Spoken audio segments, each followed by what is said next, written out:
the World Cricket Show with myself and Rob Findlay.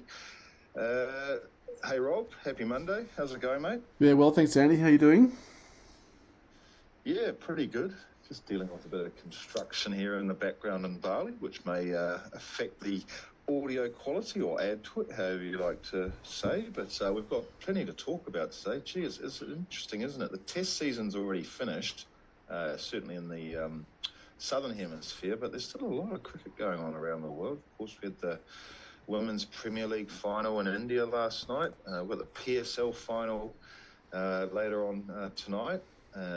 There's a series going on between Afghanistan and Ireland, Bangladesh against Sri Lanka. We've got the England women touring New Zealand at the moment. We've got the T20 series starting tomorrow in Dunedin. So cricket never stops these days, does it? It's relentless in a good way, I guess, if you're a cricket fan. It absolutely is. I kept thinking that the end of the summer and the Australian fixtures was the end of my, interest in what was going on. But there's just so much happening around the world. The calendar is so full, and it's really multifaceted and very interesting to see different formats all at once. So a lot going on, and yeah, with the IPL about to kick off for the men and the WPL just completed. It's an exciting time over there in the subcontinent.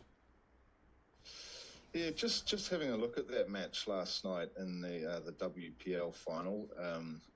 So if it was the Delhi Capitals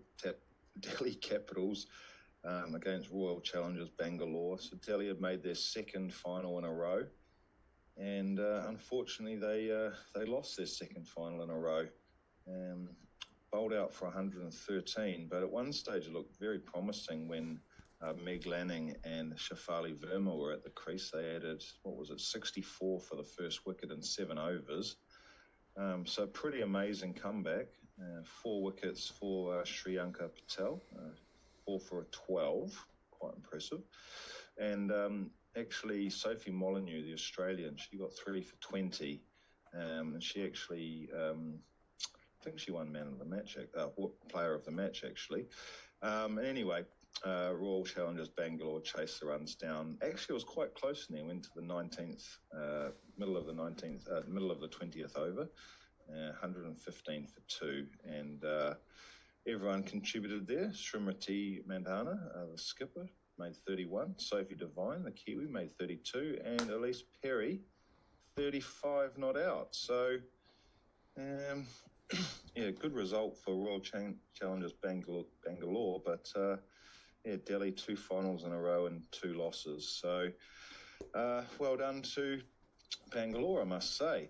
But Rob, we can talk a bit about the PSL later. That's something I've been following quite closely. Perhaps we'll touch on that later on in the show. But I thought maybe let's just look back at a couple of the major men's test series that have been on recently. So let's start with the one closest to home, literally for you, because it was in Australia, and for me, because I'm a New Zealander. 5-0 across over three T20s and 2 test matches, or 0-5 if you're a Kiwi. My question for you, mate, is how good is Australia really? And are they as good as those results actually suggest? It's a strange series, really, for someone who was expecting a lot. I think some of the sentiment is that Australia should just walk into every session and dominate all the time. And we didn't do that, not necessarily because of the opposition, but also because of our own performance. And so I think the continuing commentary is that a lot of the bowling performance papers over the cracks of the top half of our order. And at some point, it's got to be resolved because that bowling quartet won't be there all the time. So it's a very sort of two-speed team at the moment on the Aussie side, but having won 5-0, maybe it masks a bit about what we were really at. Maybe New Zealand maybe a little bit toothless in that last test where they should have really gone for the juggler and got it done. I'm sure they were expecting to win on that last day, and the resilience of Carey and Cummins, for example, to get the job done, and Mitch Marsh obviously with a huge innings was really impressive. A bit of a get out of jail feeling really from my side. I was watching it on my phone at a shopping centre because I sort of couldn't tear myself away. I felt all the time like we were in danger, and in the end it seemed comfortable, which it shouldn't have. So that probably is a good sort of summary for the entire series, is that it should have been more comfortable than it was, but the Kiwis as always, put up a great fight. They always love to give us a bit of stick. This fantastic rivalry. But patchy performances, I would say, on both teams. Andy, what do you think?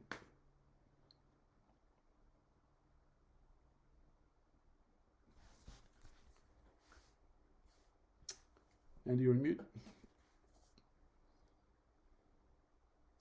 I was disappointed with the outcome, and I was disappointed for the fans that were there at Hagley on that final. Well, it wasn't the final day in the end; it was the Sunday. Mainly because of New Zealand, after I guess it being at a deficit on the first innings. I really felt that they were in a position. What were they, about 278 for 3 or something like that? Like in a really, really strong position to set Australia a target, or as Bill Laurie used to say, as I'm sure you remember well, Rob. I said, don't even give these guys a sniff. Just play them right out of the game. And I just felt at that stage where we had Ravindra and Mitchell going along nicely. And we were at stumps. And then we just came out the next morning and absolutely capitulated. And for me, that was actually the more disappointing aspect than, let's say, perhaps our bowling was, allowing... I'm getting my days confused here, but my point is that New Zealand was in a really, really strong position, and just to crumble in our second innings the way we did, that really showed, I guess, a lack of, application on the one hand, but maybe also it's part of the way Test cricket's going now, where it's all about getting a result. And of course New Zealand had to get a result, but me as a fan, I as much as I'd like to level the series, the last thing I want to do is lose 2-0.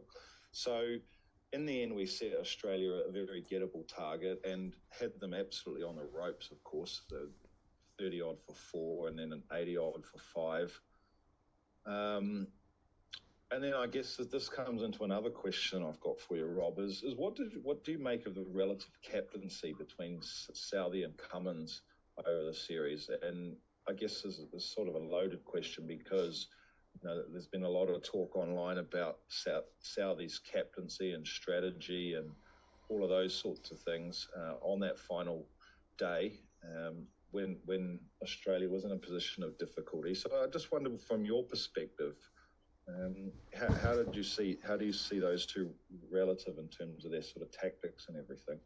I think Cummins made some really good decisions at the right times. There was particularly things like field placements, and playing to field placements was something that we saw a lot of. And I get the feeling with Southee it was much more just about going through a bit of emotion and getting the right people bowling coming in, trying to do some same old tricks, I suppose, or relying on the pitch and the weather and the ball to move around.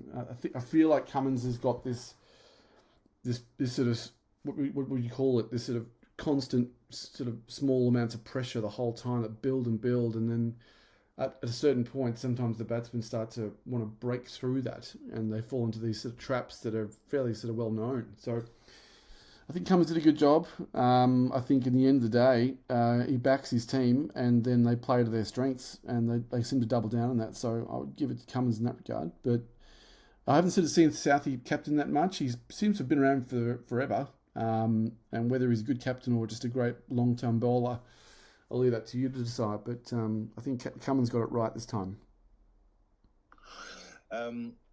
It's quite interesting with Cummins, actually. I mean, this is dating back a little bit, but I sort of kind of feel that Cricket Australia's decision to release all that information about Tim Paine about 3 years after his indiscretion has actually been the best thing that ever happened to Australian cricket, because they basically forced Tim Paine out of the side, and it meant they needed a new captain. And I mean, I just don't think Cummins has put a foot wrong since he took over the captaincy. And the results have followed: the World Test Championship, the World Cup.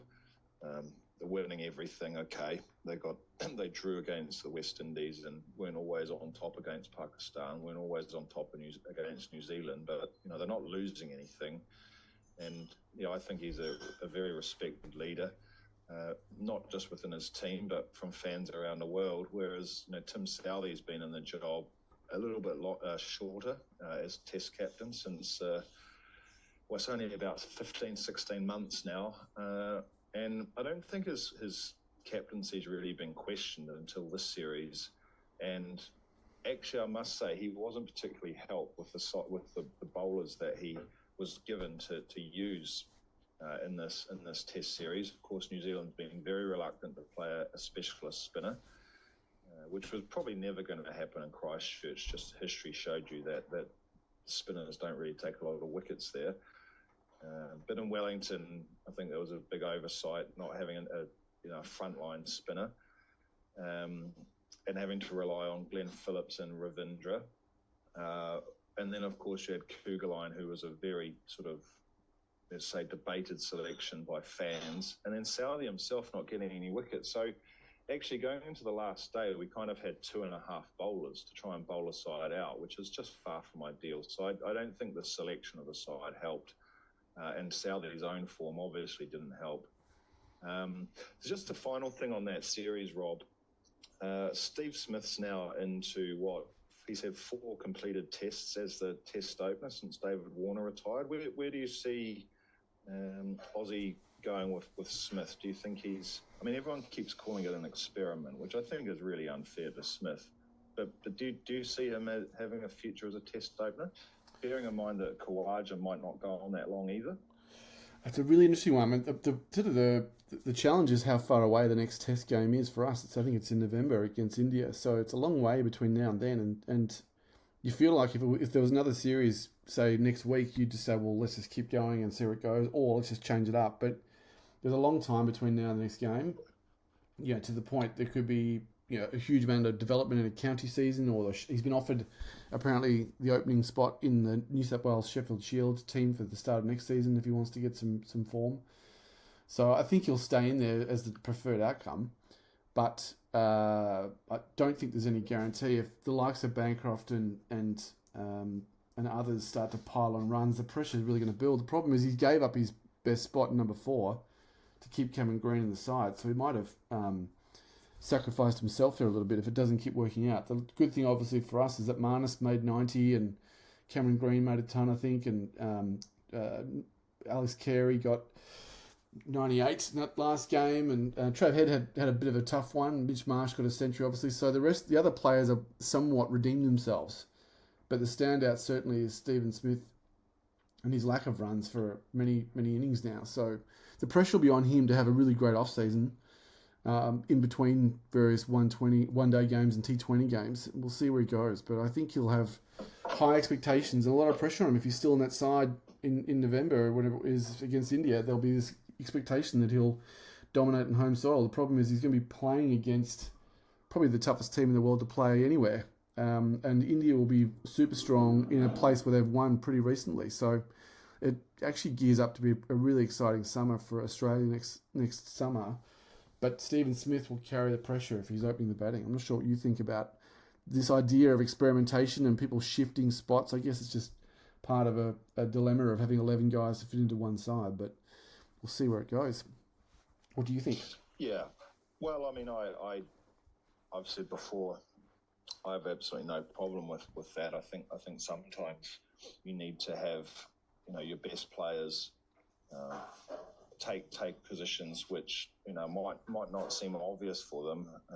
It's like Stephen Fleming did it for New Zealand at one point in his career. It's just because someone had to do it, and he's like, well, I bat 3, so batting 1 or 2 can't make that much difference. So I have no problem with it. I think the only thing I would say, Rob, is that I think the reason why it's come about is actually not so much just to get Cameron Green into the side. It's actually through the emergence of Mitchell Marsh. And I think that for Australia to have 2 bowling all-rounders or, medium pace bowling all-rounders in the top 6 is a real luxury. I mean, there's virtually no other side in the world that has even one, medium pace or fast medium pace bowling all-rounder in their side.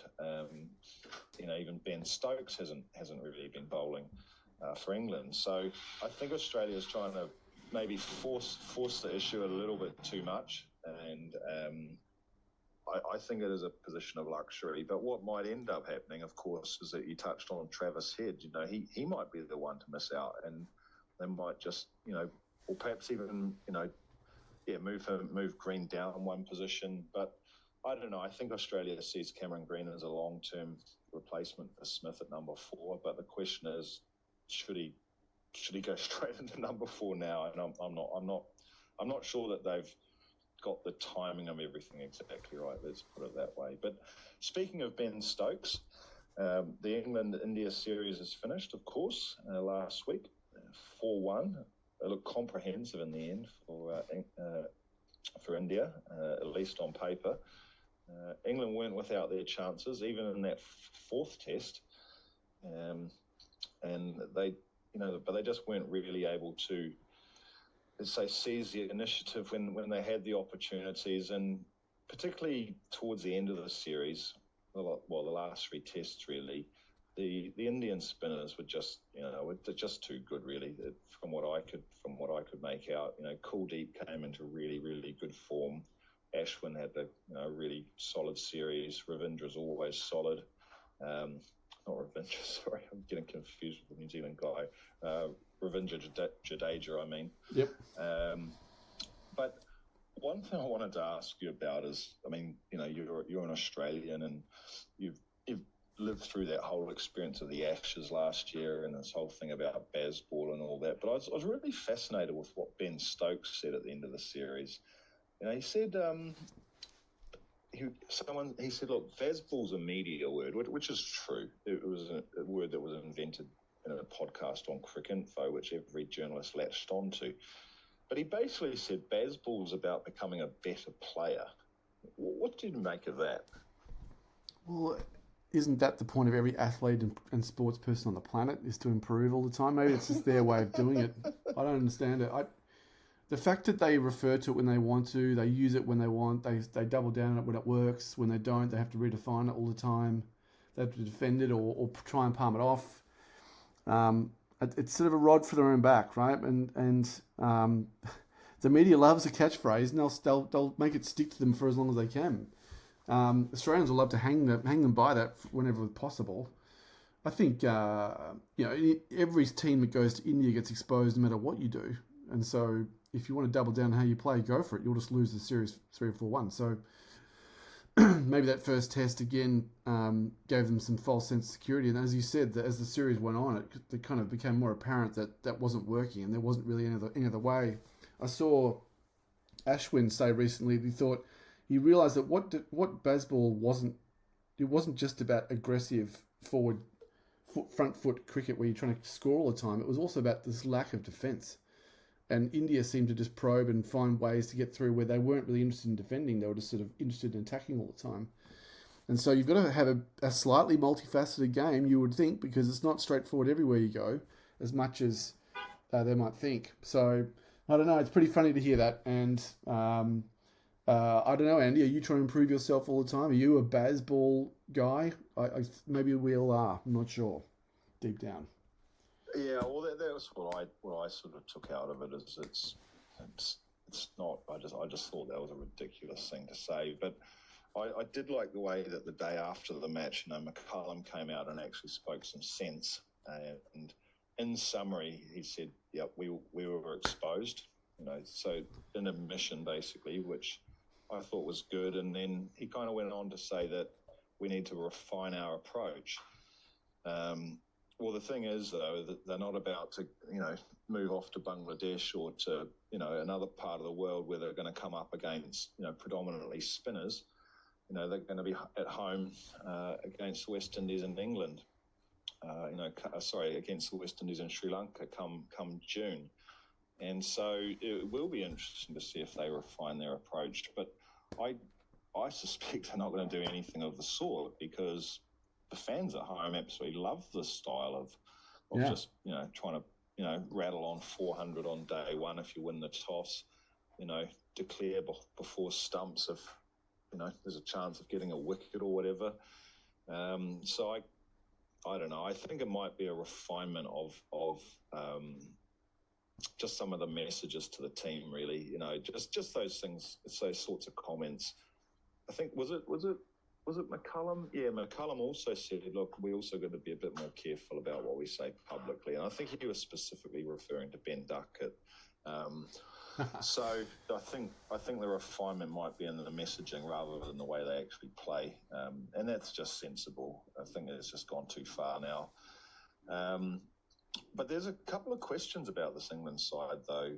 Johnny Bairstow, I read the other day that he scored. He went past 25 7 times in the series, but never went past 40. Mark Wood had a very ordinary series. He's 34 now. Anderson did all right. He got 10 wickets.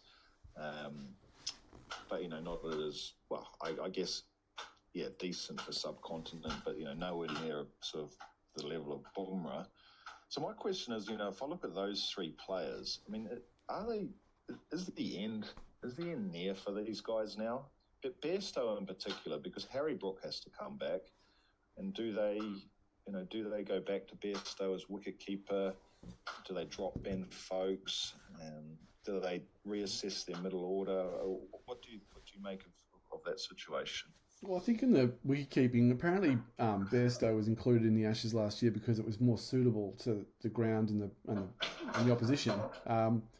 But I get the feeling when you hit 100 tests, for example, just to dwell on that, you're either someone that you're going to be kept on for as long as possible, like Anderson clearly has been, or maybe it's a nice milestone for us to start to say, look, hey, you're at the end of your career, maybe it's time to do something else. And usually the end of a season is a good time to do it. We take Southey and Williamson. Who would you keep, or who would you ask to keep going out of those two? And then obviously Ashwin, he's going to play for as long as they can make him play. Would Bairstow keep going past his 100th? I don't know. I think Johnny Bairstow's been hot and cold for years, but that's just me wishing he was not a great player when he plays against us. Mark Wood, I think his pace is something that no one else has got, no one else has replicated in another part of the English game. But is there a sort of production line of great fast bowlers coming through to replace him? I don't hear about that much. So I guess it's sort of hit and miss, I think, Andy. I guess there's not enough guaranteed runs at the top and wickets at the bottom to go and just make these wholesale changes, especially before a home summer. So I wonder if there'll be a bit of a farewell season for some of these guys coming up before they think about the next phase they're going to go through to start to win series that are tougher as they go by, right? It'll always be more and more tough to win in India, more and more tough to win in Australia. It'll be always hard to play in somewhere like Bangladesh, Sri Lanka, West Indies. So South Africa is really tough. And obviously New Zealand's hard. So there's no easy test series anymore in this test championship per se, where everyone's improving hopefully all the time. Well, I think the one major difference between this season coming up in England and last season, okay, there was the Ireland test, which they played at the start of the season, and then it was all about the Ashes, and Stuart Broad, for example, played all 5 of those Ashes tests. I think this season against West Indies and Sri Lanka, I suspect that they were going to have a lot of bowling changes. I don't see Anderson playing every match. I don't think Wood's fit enough to play every match.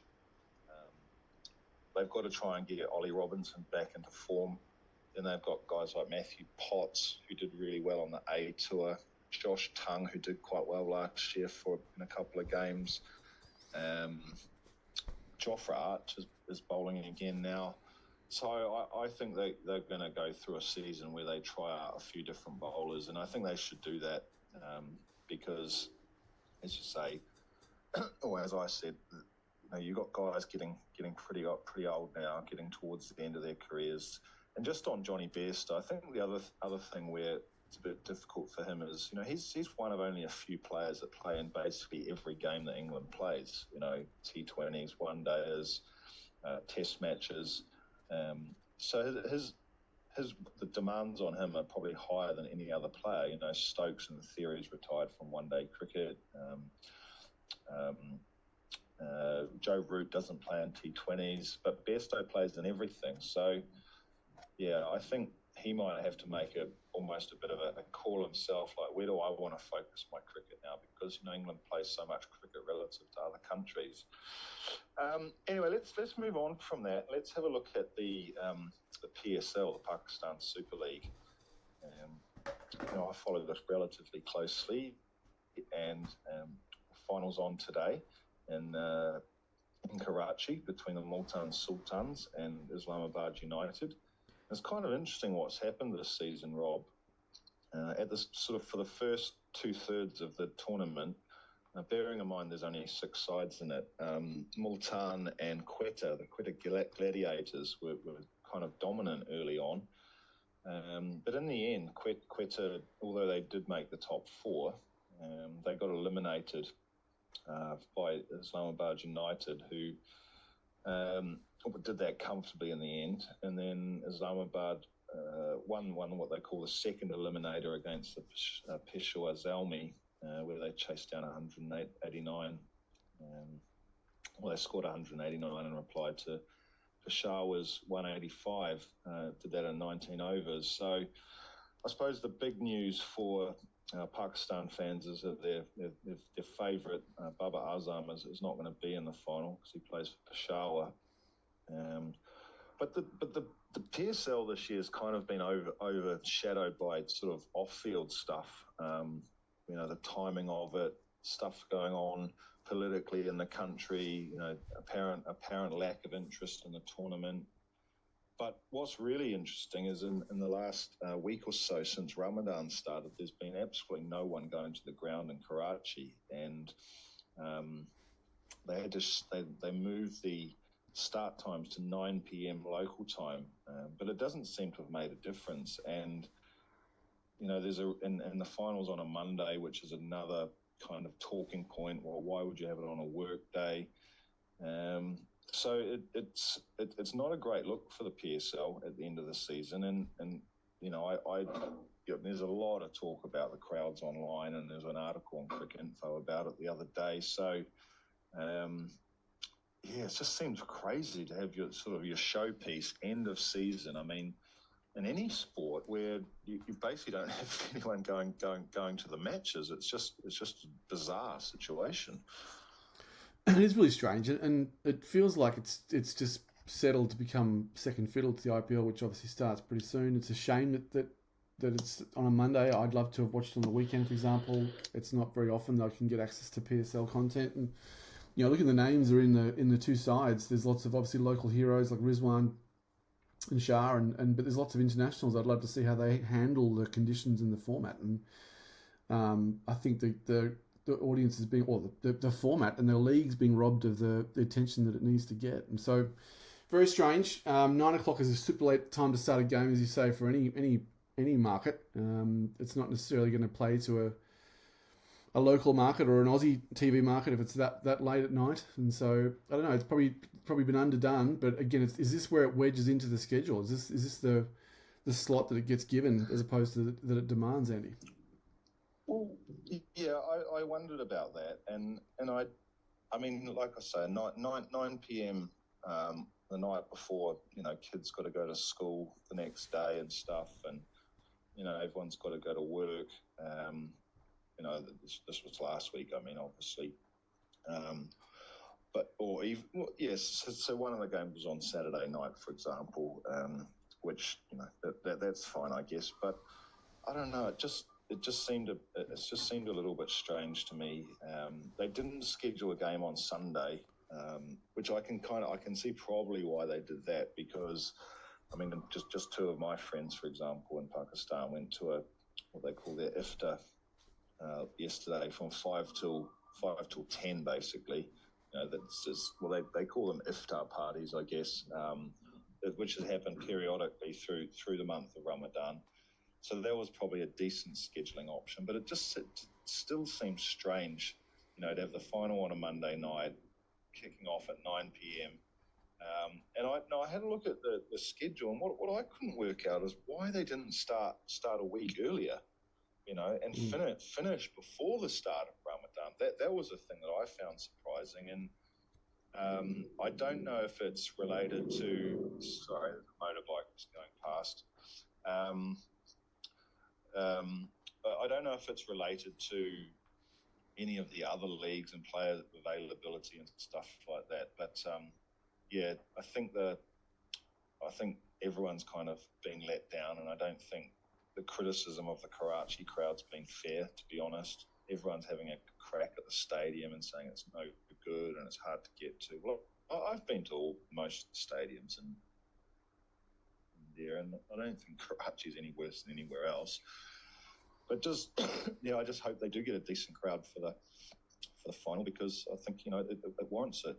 As you say, you've got some great talent on display. Multan Sultans, obviously it's not a home match for them. It's miles away from Multan, but I just think it'd just be a shame if there's not a decent crowd in for the final of the showpiece of Pakistan local cricket.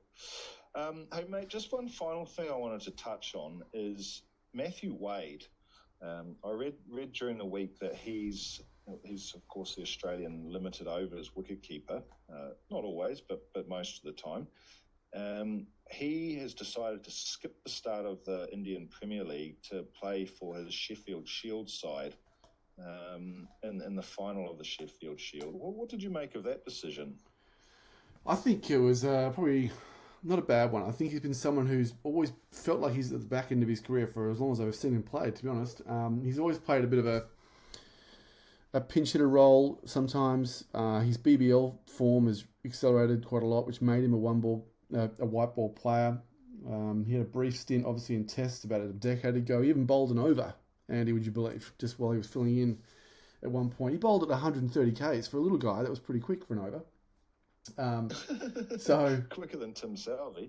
Well, probably. There's a video of him on YouTube. You go check it out. There's a little guy who bowls, and Phil Hughes, actually, the late Phil Hughes, took the pads and kept that over. But I think it's interesting. He's been such a stalwart. He steps in, he plays a role. He has wanted to be a regular forever, and he seems to have dragged out, not in a negative way, but really extended the back end of his career much longer than I would have thought. He's always seems to be selected for Australia, especially for tours. He obviously was the captain of the India tour after the World Cup last year. So a magnificent servant, really. And one of those typical Aussie keepers that's bordering on, assertive, aggressive, belligerent, cranky, get in your face kind of guy. And that aggression has probably squeezed the most of his talent out of him that he had. So I think he's been a fantastic player for us for a long time and personifies that era we had back then. What I was getting at more, though, is that he's prioritising domestic first-class cricket over Indian Premier League. And if you look at, basically 6 or 7 New Zealand guys, that just would never happen, Yeah, I think he is someone who wants to basically say, look, Go ahead. No, I'm just saying. I'm just kind of impressed, really. Once New Zealand guys are Jimmy Neesham, I think, played a match for Auckland the other day in the domestic first-class competition. But it's a rarity, and this guy's saying, "Oh, well, I'm prepared to skip some IPL money." I think he's probably earned enough money. I think also he's on the road so much. He lives in Tasmania, which is an extra hop and a skip compared to wherever else you live in Australia. And Melbourne and Sydney are miles away from anywhere. So I wonder if it's just a stage of life. I wonder if he's made enough money. Glenn Maxwell said he's a different player, of course. He said he's made enough money out of IPL now to not have to worry for the rest of his life. And Matthew Wade certainly would have done that, I think. So maybe he's just at a different stage. He wants to contribute in a different way. And Tasmania's in a great spot in the local domestic competition. First class is probably the same. So I wish him well.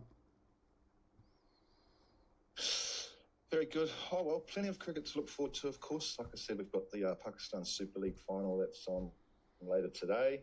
And we've got the England-New Zealand women's T20 series starting tomorrow in Dunedin. That'll be good for the local folks and great for New Zealand to have some cricket on at the end of the season after the men basically finish early to go to the IPL. And we've got Bangladesh coming up against Sri Lanka, first test in Sylhet later this week. So yeah, plenty of cricket coming along. The IPL's not too far away. Anyway, Rob, look, great to have a chat, and we'll catch you again next week.